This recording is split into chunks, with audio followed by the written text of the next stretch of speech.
Welcome to our very first of many, hopefully, Guildcasts. I'm your host, Telekalos, and today I will be chatting with Fabul. Since I joined Exodus, I've gotten the opportunity to talk with several of the fine folks. However, I felt that Fabul would make a great first interview after reading his post on the forums called Fabul's Thought Pot. And I said to myself, this seems like a person who would be a great way to kick off a show. So, ladies and gentlemen, I'm honored to have me today, Fabul. Greetings, everyone. In game, I'm known as Fabul. Out of game, I'm known by other names. Some by my family, relatives, some by close friends. But for the most part, you can just know me as Fabul. Okay, Fabul. So what about the monk class is it that you find the most fun? Ooh, direct shot to the monk. Okay, narrowing that down. Well, for me, right off the bat, my mind, when I think of monk, comes to flowing, at least for monk Mistweaver. The idea for me of that the heals flow, that I'm going from one person and then I can make an easy transition into another person and just kind of go where I need to with my healing, particularly because of the way the mechanics work with its basic heal, Soothing Mist. That's actually what attracted me to the monk in the first place, just that healing style, because every other healing class up to that point had these hard casts of 2.5 seconds worth of hard casting a basic heal before something went off. Okay. So the melee part of it, for your healing wise, I know that's one of the things you do is called fist weaving, I think? Yeah, fist weaving. That's actually that would be like a second component that really attracted me, that I'm actually rolling with for this expansion, that I'm enjoying very well. For those that are not familiar, there's two stances to the mist weaving spec for the monks. You have a crane stance, which is the fist weaving stance. And then you have the stance of the White Serpent, which is your basic healing stance. The distinction between the two is that when it originally came out with for fist weaving, crane stance, when monks were released in Mists of Pandaria, the intent Blizzard said initially was that they wanted you to be able to heal in melee, or by melee, I should say, that you could punch the enemy and do healing that was good, but not comparable to actual other healers, because you were trading off a little of your healing for, trading off a little of your healing for a little bit of damage. So it was kind of going into more of a hybrid, but they wanted to create something that they hadn't created before. And it's an interesting approach to that, which I've actually fallen in love with, because it allows me to do something that I personally, for a long time of Warcraft, have enjoyed, which is this idea of the hybrid role, which is I'm not quite a healer, I'm not quite a DPS, but I can contribute to both. Very cool. Very cool. So how long have you been playing football? I mean, obviously since Mists, but how long has he been kind of your main?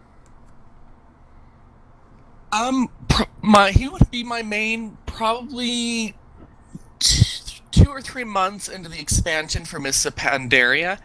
And I say that very lightly because I went into the expansion originally with a Warlock and a Shaman, because the Warlock and a Shaman are one of the first two classes that I played, Shaman being the first when I first came into World of Warcraft and Burning Crusade. And I pushed those two through, even up till today. I've always kept those two up. But 3 months in, there was a ton of shaman healers and DPS in the guild that I was in when monks were around. Not monks, Mists of Pandaria. And there weren't that many monks. And I was like, you know what? I want to be unique. So I'm going to do something that other people haven't done yet. So it's like, I'll be the monk healer. Which is always nice. Just as a side note, it's always nice to be that one unique class or spec that I'm the only one. It's a very rare thing to find nowadays. So let me ask you this: for this expansion, which we're in Warlords of Draenor right now, or Draenor, however people are pronouncing it nowadays, where do you see Fabul at the end of this expansion, progression-wise, content-wise? Where would you like to be? Progression and content-wise, I would say. Well, my personal goal is just to at least see all content in some manner. Whether that means that I end up seeing it through LFR, or I end up seeing it with the guild in normal or heroic or unforeseen mythic, that would floor me if we get there. Not that we don't have the qualities to get there, but I don't see myself as mythic. Um,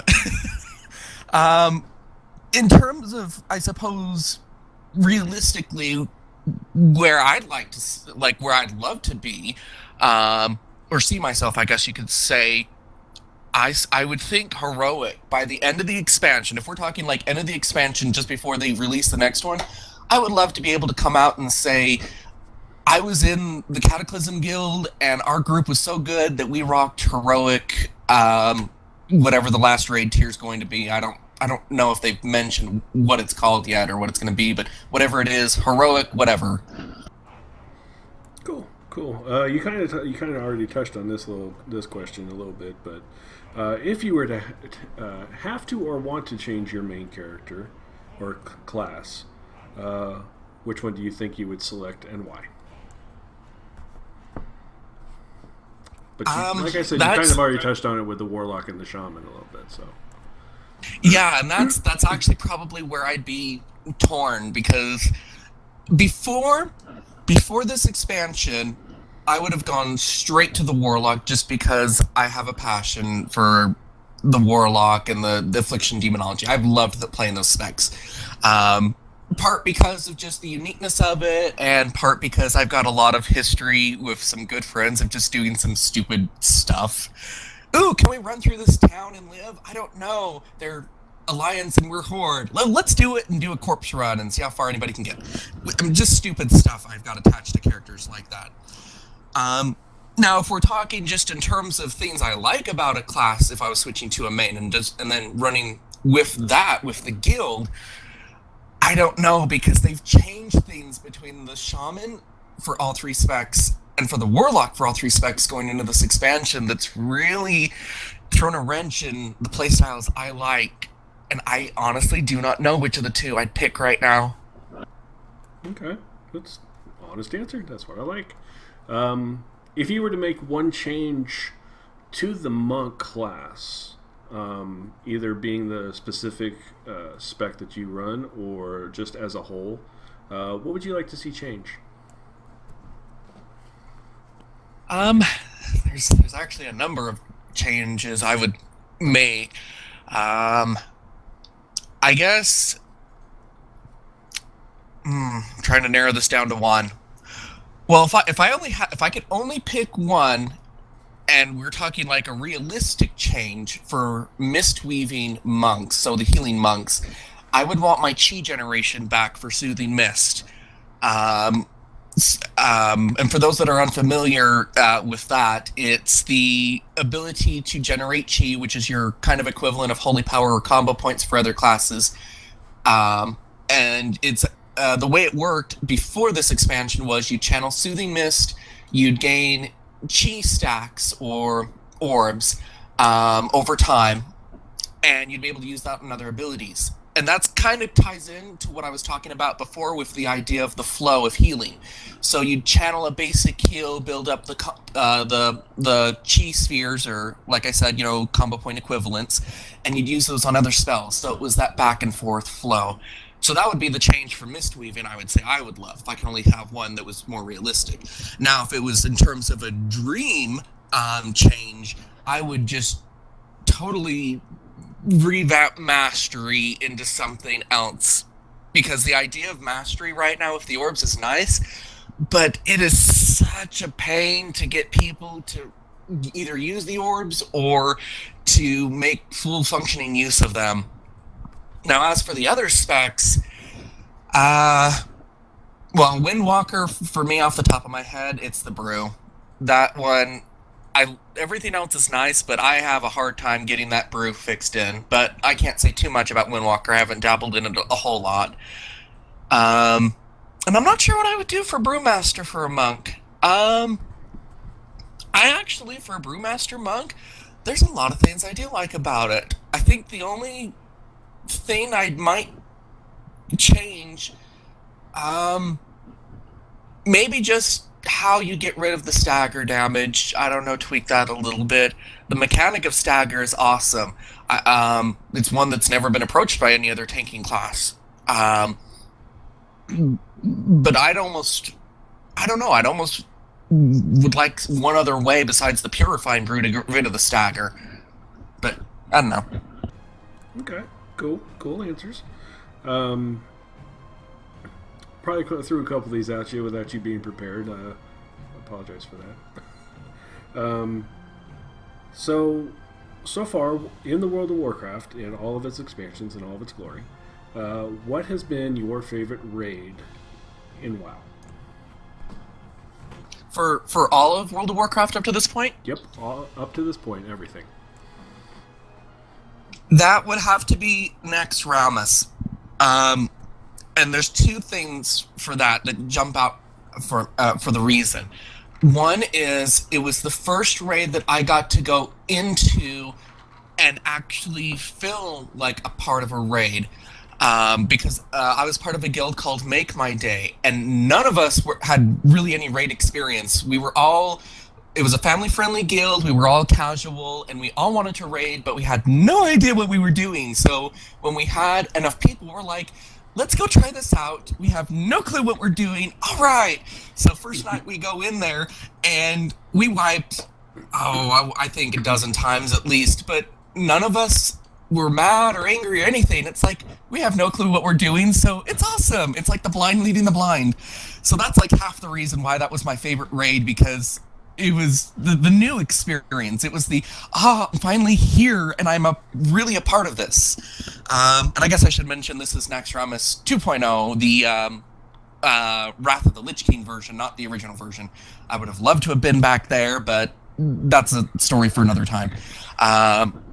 The other half of the reason why Naxxramas is my favorite is, to me, out of any raid up to this point that I have played, it felt the most balanced in terms of different raid fights, each with their own unique niche to them. And the best way I can explain that is you have, whenever someone talks about the patchwork fight, you're talking about a DPS fight. It's strictly you need to have the heals to keep the tanks alive and enough DPS to kill the boss.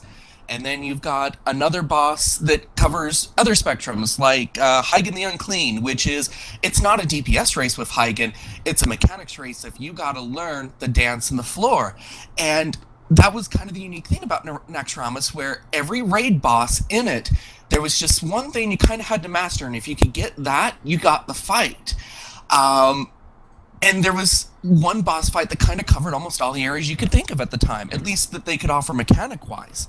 Kind of comparing that to nowadays, I mean, you've got boss mechanics that have got 4 or 5 things being thrown at you at once, but looking at Naxxramas, I think that was really the key point where where there's a fight for everything. So here's a fight that you might excel at in this point, or here's a fight that someone else might excel at, or tanks are good at, or you're good at movement, something for everyone.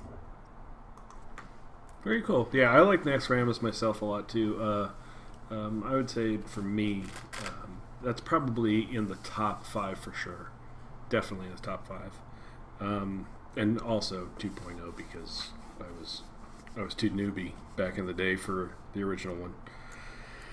Let's see here. So my next question for you. If you were to order the expansions in from favorite to least, not counting vanilla, because without vanilla we wouldn't even have expansions, what would be your top to least for the expansions? Okay, that one gets a little tricky. Because there are reasons for why I would have one over the other for specific things. If we're talking about overall,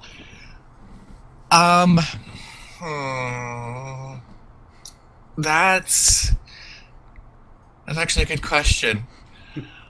If you want, I'll give you time to think about it, and we can come back to your answers later on. Well, let me... Because I don't want to rush you. Well, let me say it this way. Maybe this will help to kind of give a better idea then. At the top of my mind, if we're just talking overall package, I would have to say Miss Pandaria. And that's just because, to me, it felt like huge swings of different directions of here's a lot of daily quests, but variety. Here's a lot of class changes that were really shifting up the game. And it created something, gave you that unique feeling again. Here's some pretty solid, I'd say good solid raids, especially that first one that came out, the Mogu Vaults, I think it was. Mogu something. That one was awesome for first getting in there, first tier of raiding. So it had good of a lot of different things. If I was to narrow that down, though, and only pick one point in an expansion that really made it for me as a favorite, though, it would have to be going to Burning Crusade, where, to me, because I started in Burning Crusade, I wish I would have been there in vanilla. Unfortunately, I wasn't. I got started in Burning Crusade, and for me, the reason why it would be my favorite, looking at a specific point, is the class uniqueness. Because to me, at that time in the game, compared to any other up to this point, I felt like every class and every spec, so think of that almost like tiers, like you have your class and then another tier on top of that spec, was unique in that you knew what you were bringing to the party or the group when you had that. If you brought an Affliction Warlock, you had a Master of Damage over time, with a little bit of self-healing kicked into that. You knew when you had an Affliction Warlock what you were bringing to the group. If you had with you a Druid, you had King of Hots. If you were a Paladin, you had AoE, like if you're a Paladin, AoE tanking, Godsend AoE tanking. They were loved for heroics. That was, we're bringing Paladins all the time for heroic dungeons. But it was unique. And I loved that fact. And through the expansions, when they did the bring the player, not the class, they've kind of turned away from that. They've tried to keep the uniqueness, but it's a catch, I find, where when you're bringing the player and not the class, you have to level the playing field across the board. And because of that, some of the uniqueness gets pulled back, and it gets pulled back over time to where you don't recognize the class that you once had. So, sorry, kind of sidetracking on that point. So Burning Crusade for me was just probably favorite in terms of that point. The feeling of, this is my class, my spec, I know what I'm bringing to the game, and no one else can match it. Okay. Let's see here. So this might be a tricky one. This one I might have to let you think about it for a while, and then we can come back to your answer. But if you could incorporate one element into World of Warcraft from another game, whether it be Tic-Tac-Toe, Mass Effect 3, or Titanfall, what gameplay mechanic or element would you like to see incorporated into WoW? That's a tough one. Yes and no. There's one, and they've been working towards that. They're getting close, and it actually comes from Rift. When Rift first came out, or I should say when Rift was in beta, I actually had a chance to play it. Me and two of my really good friends, we got into it. And for me, at least, what I loved was this idea of you are going into this world where there are invasions across the world. There are events that are happening, and they could happen at any time. And what was nice or cool about this is an invasion could happen in your zone, and you could be in a level 15 zone, one of the first beginner zones. And that if you didn't stop to take out this invasion, it would take over these little, I don't want to call them cities, but little outposts. That's what you call them. So it kind of gave you there was this incentive of, oh, okay, so you want to stop this invasion that's occurring, so it doesn't take over the outpost, so you can keep questing. But also, if you stop the invasion, you get rewarded for it.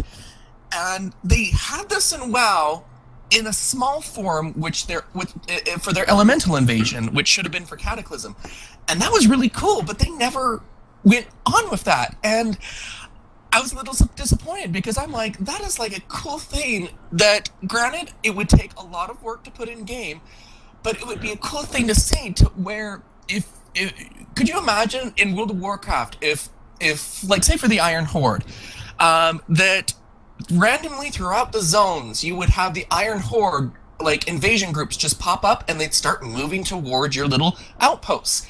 And if you could stop them, you would get rewarded for it. And if you didn't stop them, they'd take over the outpost for like an hour or something. It would really create this interesting, what do I want to call it? Just an interesting mechanic to where you'd want to go and stop them. An interesting challenge like, oh, something just happened, I need to react to it. Which I think is probably the focus of it. It's like, here's something that you either ignore to do something else, or you react to it, and that's an interesting mechanic. So that's the one that I bring from Rift, that comes to the top of my mind. The other one, World of Warcraft kind of already covered, which is the idea of the questing, or having quests that you can complete without having to be in a group. That was a leap forward, which I'm glad they've finally put in. It's not fully in World of Warcraft, but they've got that for some of your quests, where kill this one big mob and you could have 40 people attacking it and all 40 get credit now. So that's a nice addition they did. Yeah, that was a definitely good one. That one, I first experienced that one when I played DCUO, which I really liked that element of it, and I was glad that they brought it into WoW. Another one that I liked was, I don't know if you remember or not, but before the Lich King expansion was released, they did that whole zombie invasion thing where you had to go to like Eastern Platelands and all that kind of stuff. Do you remember that? I do, and I'm not. The idea of the zombie invasion was cool. Everything else about it, how it was played out, I think is horribly, and that's just because I couldn't actually do anything. I would log in and there'd be like 40 zombies around me of high-level characters, and I would just sit there and either turn into a zombie and couldn't do anything, or just give up. Yeah. It was definitely, but it was one of those things that, like you said, the elements thing from Cataclysm, it encouraged you to get in a group and do stuff. Whereas, like in this expansion, they have the garrison, so you're a little bit more on your own, but at the same time, like me and you, we're sitting here right now in my garrison. So we can still group up and do stuff, which I think is the whole concept behind these whole MMO things is, sure you can do it alone, but don't forget, you got friends out there. But anyway, next question. Don't want to reminisce too much about the old days, because then I'll start feeling old. Oh, I could, yeah. I'm sure I could be long-winded and go on for a couple hours. I get sidetracked. I start rambling on, and then my mind just starts wandering, and then 20 minutes later, I'm like, how did we get here? When did we get to Oz? So I asked you, what element would you like to see added to the game? What would you like to see removed from the game? Ooh, removed.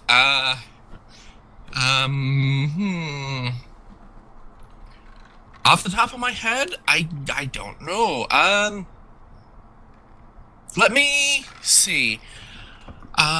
There's nothing class-wise that I'd say removed from the game. If we're talking like overall components, that's actually a tough question. I've never really thought about what I would have removed from the game as a whole. I mean, there's things about classes that I'd like removed, or things like specific things are changed, and things about raids that obviously people would like tweak. But in terms of something that Blizzard's added as a whole that I'd want removed, I'm not sure what that would be exactly. Okay, that's fine. It's like I said, it's kind of a hit or miss question. Like for me, and they already removed it, which I was so happy about. I hated the hit cap. I hated that thing with a passion. And now we don't have it, and I'm so happy. Even though the character I play in this guild as my main doesn't require a hit cap, I'm so glad it's gone as a whole. I'd have have to agree with you there. That's one change that the thing that they removed that has been a positive thing overall. Because no one liked that game. I mean, it's like with the whole reforging for Mists of Pandaria. It's like, ooh, I got a new piece of gear, and then you equip it, and all your stats change, and then you realize, wait a minute, I just lost all my hit, and I just lost my haste cap, or where I was sitting for my haste rating. So now I've got to go in and reforge 6 pieces, regem, and re-enchant just to get things fixed again. Yeah, I'd kind of have to.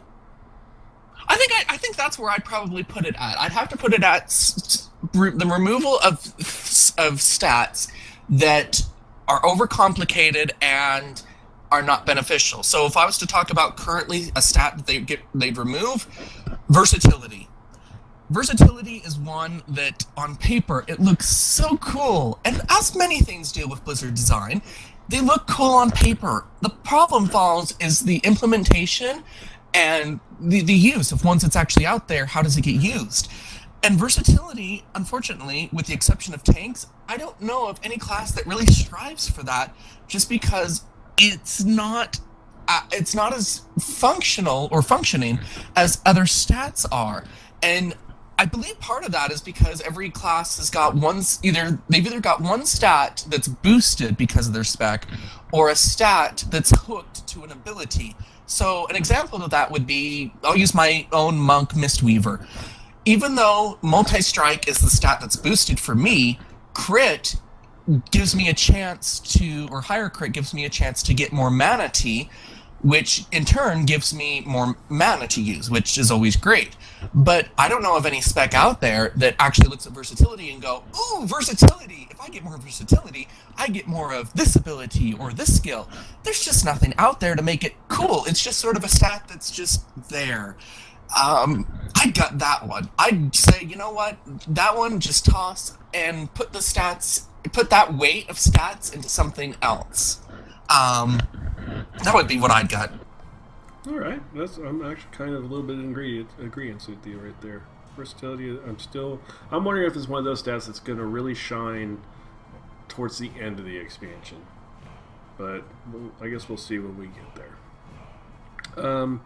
Now we're going to kind of move a little bit towards the lore aspect of the game, if you would. Character, NPCs and such. We know we had the whole hubbub with Hellscream, and now we have Vol'jin as War Chief. But put yourself in the position of Fabul in the game, and you were to say, have to pick the next War Chief for the Horde. For the Horde. Who would you pick? Would it have to be someone other than who it currently is now? No, you can. I mean, you can have Vol'jin if you'd like. But I mean, if there was any character in the game, living or dead, so like even Karn Bloodhoof of the Tauren, if you know you would rather had him, you know, who would you like to see as the War Chief? I actually, right now, with all the lore that we have up to this point, I actually like the idea of Vol'jin just because, probably 2 big reasons. The history of Vol'jin up to this point, how he got involved with the Horde and Thrall, and then through the years, the history between them. But the other component, which I think for me has always made for a great characteristic of a leader, is one who is humble, who thinks he's not worthy. And I think they portrayed that really well in the cinematic that they had for the end of Siege of Orgrimmar, which is, he says something paraphrasing along the lines of, I'm not worthy or ready, or I'm not who you should choose. And Thrall makes mention of, that's why you are who I want, because you would step down if the power ever consumed you, kind of a thing. You would not let it get to you. So Vol'jin for me is one that understands that can corrupt. He's come from a place where he had to grow. If you read some of the lore with it, it's interesting to read about him and see how he's grown and developed and came to learn. I want to call them lessons, but I wish there was a better name for it. Life experiences. I'll call them that. Life experiences that have shown him about either friendship or honor or trust, and these things are what make him, I think, a great leader for the Horde. Cool. Now, sticking with the whole lore thing, now this can encompass, evildoers, good guys, bad guys, heck, even battle pets if you want. But lore-wise, who is it that you find to be the most interesting character? Let's see, interesting. That would... maybe I need to figure this out. So when you're defining interesting, is it a certain characteristic, or are we talking about more something that is different from all other characters? No, I'm saying, by interesting, I mean, if you were to sit there and say, I want to read a book on this character because I want to know everything about them, this is who I would pick, type of thing. I would... Well, let me think. There's two that pop up in my mind, and that's Arthas and Thrall. Thrall partly because of... Once you read about him, you want to know more about his people and where he came from. And that's I always find that to be a really good thing in reading, that if a character is so engaging that you want to know more of things that are involved or connected with that character, you've got a good character. I say Arthas because Arthas is one that if you were a person that followed Arthas from the beginning, like if you had no knowledge about Arthas and you started from the beginning and traveled through the history reading about him all the way up to the present, it would, I think, tear at heartstrings, because you would see someone that wanted to do good, that his ends of wanting to do good was ruined by the means to do so, and you find that out through Frostmourne and the giving up of his soul in order to get rid of the Dreadlord. I'm trying to remember his name, and I don't remember the Dreadlord from that he ended up killing in Northrend. I don't remember. I'm gonna have to look that up now. Wasn't it like Ner'zhul or something like that? No, because Ner'zhul was the one that was that was the orc that was frozen in the Frozen Throne. And it's not Tichondrius, because that one was that red one that ended up running with Sylvanas for a couple years. I think that... anyway, I'll have to look it up. But kind of going back, so following Arthas through it kind of tugs at you emotionally, because you see a character that you want to fight for. He's done so many evil things, but you want to read and learn about him because you want to fight to see that he's good. And just to kind of give my opinion on the end of Arthas, I don't think that the way they ended it really should have occurred in that manner.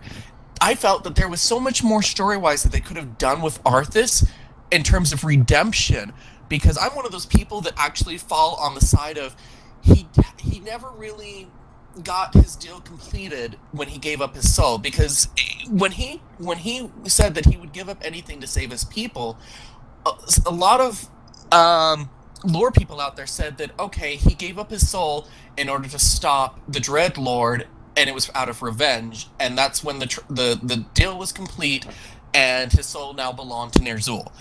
I'm actually one of those people that look at that deal and think that's not the completion of the deal. He traded his soul to save his people, and he never got to finish saving his people. And that's why I think the story should have continued on for the redemption, because the deal was never completed. Because when he went and betrayed his people, I don't believe that was actually him betraying his people. I believe that was Ner'zhul doing that, and the deal was never actually completed. But I like redemption stories that way, because it makes for really good character development.